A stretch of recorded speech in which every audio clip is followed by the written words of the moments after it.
When you play the Game of Thrones, you subscribe and like, or you die. There is no middle ground. Alright, hello YouTube, welcome back to the Grease Goblin YouTube channel. In today's video, we're going to be doing a video that was brought to you by the comments. So thank you Liberty Stag for this video idea. And it's going to be basically talking about what do I think kind of the outcome, I guess, is going to be of the book series. Like who is going to be sitting the throne, if there is one, who is going to be on the small council. And that is the first part of this question I'm going to address in today's video. In the future, maybe next week, I'm going to be talking about who I believe is going to be kind of ruling all the kingdoms or, individual kingdoms and which ones I think might break off. In this video alone, I just wanted to talk about the king and kind of the small council. But before we get into the video, if you guys like to like, subscribe, and comment for more of this type of content, please do. It helps the channel reach other people that might like this content as well. And let's get into it. All right, so starting off with the most important role is who is going to become the king. Now, sadly, I do think the king is going to be very similar to the show, just based upon D&D very strongly hinted at that George R. R. Martin told them that this was who the king was going to be. I kind of hope it's not, even though this does feel like a George R. R. Martin type ending and or king. If it had been done better on the show, it would have worked a lot better. But I think Bran kind of becoming the king makes a lot of sense. He will be kind of the eldest Stark at this point, so he would have a lot of backing from that point of view, because really the Starks have ties to, again, basically like 3 of the 7 kingdoms as it is. So that being with kind of the Vale being, related to the Tully blood. The Tully blood also comes in with the Riverlands and kind of River Run. So you kind of already have 3 of the 7 kingdoms. It makes sense why they would want Bran to be the ruler.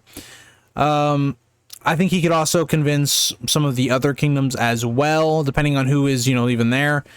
And I think for the reasoning of Bran, I think is going to be a big part in the kind of war with the others, that I think it will gain him more respect and make it it makes sense more why he will become king, I feel like, in the books. Because in the show, it just didn't make any sense, as I've talked about in previous videos, and that Bran in the show just pretty much did nothing, and he really didn't make sense to even be the king. But in the books, I feel like this is something George would do, and it kind of makes sense for me. Now, the next thing would be Hand of the King, and this was, I think, the hardest role I kind of did on this list, just because it's very difficult to predict who would be in a position of such high power that you would put them as the Hand of the King. Now, I ended up going with Tyrion because, A, I think he will become kind of the Hand of the Queen type role for Dany, which, again, will put him in a very powerful position because of coming out of the Dany camp, right? You have the dragons and stuff. They play such an influential role. And I've talked about in videos that I think Tyrion is going to be somebody that is on Dany's shoulder, but he's kind of the devil on her shoulder, especially early on.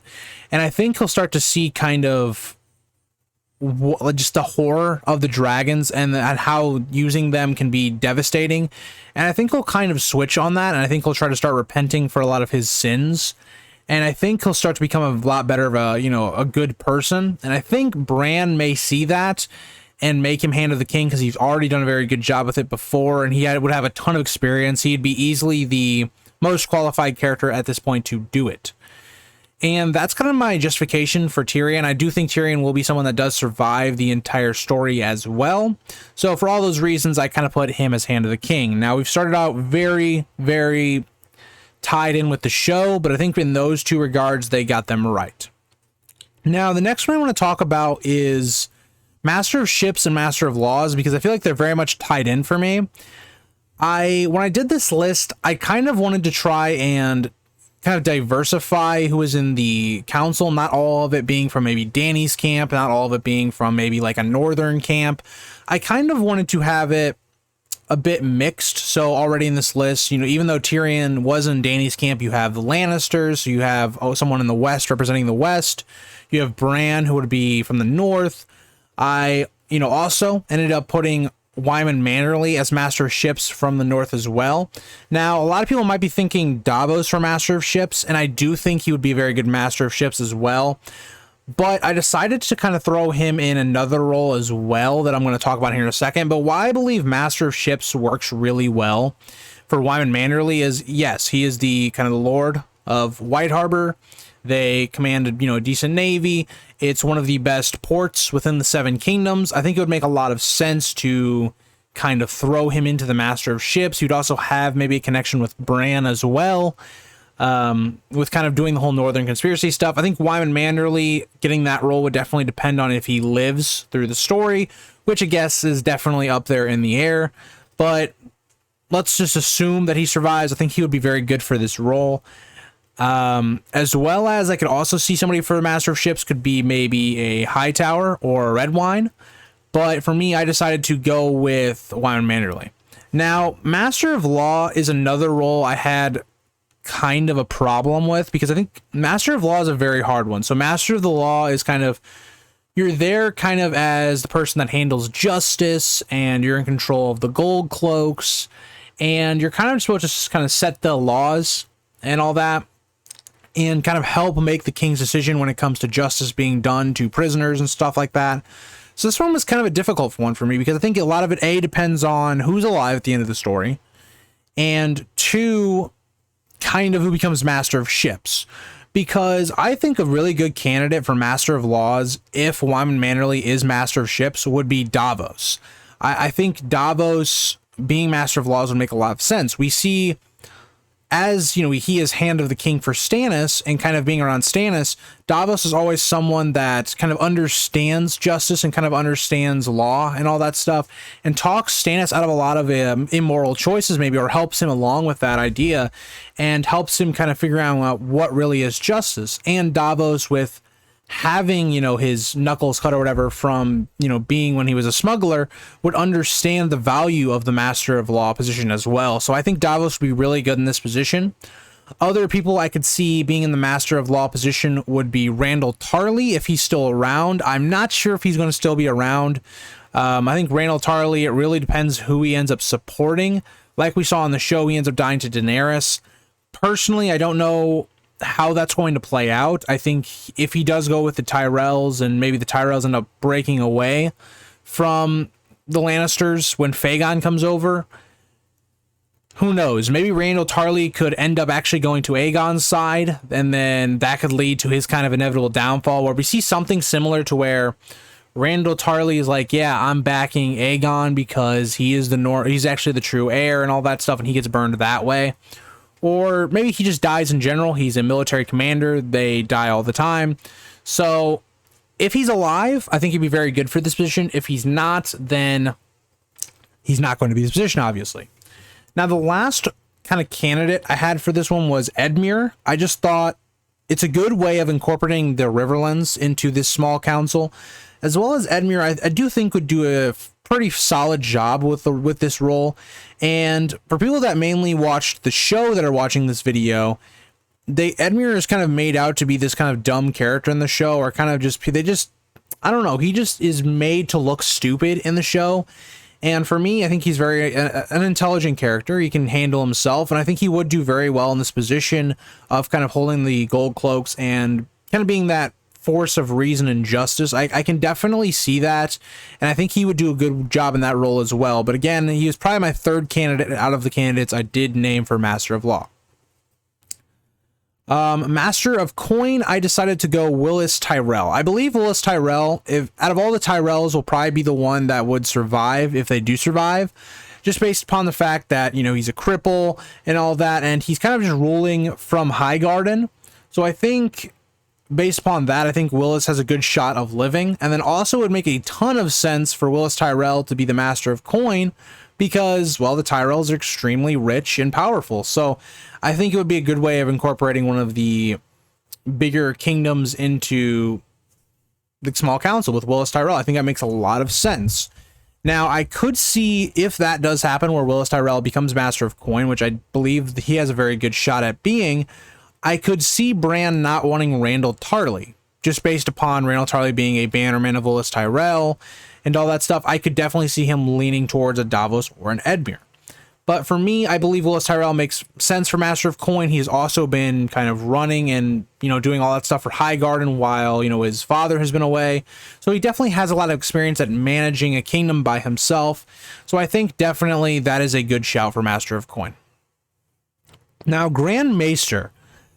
I really thought this one couldn't be Sam. I know in the show they went the Sam route, and for me that didn't make a lot of sense because Sam just didn't have enough time being a maester to, for me, be warranted being the Grand Maester.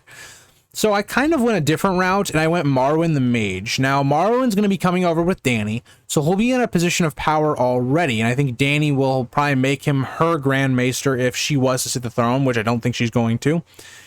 I think Marwyn kind of understanding magic and being one of the only maesters to kind of believe in this threat of the others and of magic still being in the kingdoms makes him a very logical choice for this role. And I think is probably the best option, especially for Bran, who is going to be someone who does have magical powers and stuff like that. I think a lot of the other maesters wouldn't even want to serve Bran just based upon that because they're trying to get rid of magic. So again, I think Marwyn the Mage makes the most sense for Grand Maester for me, and that is kind of my reasoning that way. Now, the Lord Commander of the Kingsguard. This one is interesting because I don't think Loras will make it through the entire books. I think he's already kind of maybe dead at this point. We know he's, has severe injuries off of storming Dragonstone, so I don't think he's going to be around.